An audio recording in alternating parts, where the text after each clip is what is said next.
ಕತೆಗೋಜಿ YouTube ಚಾನಲ್ಗೆ ಎಲ್ಲರಿಗೂ ಸ್ವಾಗತ. ಕಥೆಯ ಹೆಸರು ನರಿ ಮತ್ತು ಬಿಲ್ಲು. ಒಬ್ಬ ಬೆಸ್ತನು ಅದಿಶನಾಪುರ ಎಂಬ ಊರಿನಲ್ಲಿ ಮಾಂಸವನ್ನು ಮಾರಾಟ ಮಾಡುತ್ತಾ ಜೀವಿಸುತ್ತಿದ್ದನು.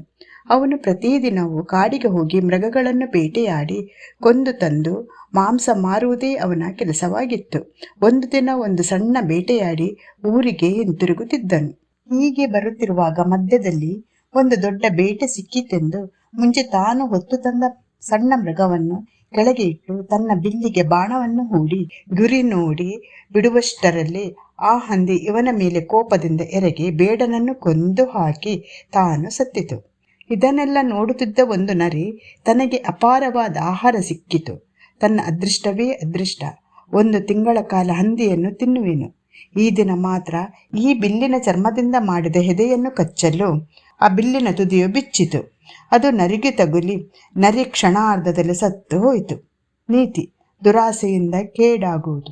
ಇದು ಕತೆ ನಿಮಗೆ ಇಷ್ಟವಾದಲ್ಲಿ ಕತೆಗೋಜಿ ಚಾನಲ್ಗೆ ಸಬ್ಸ್ಕ್ರೈಬ್ ಮಾಡಿ ಮತ್ತು ಲೈಕ್ ಹಾಗೂ ಶೇರ್ ಮಾಡಿ.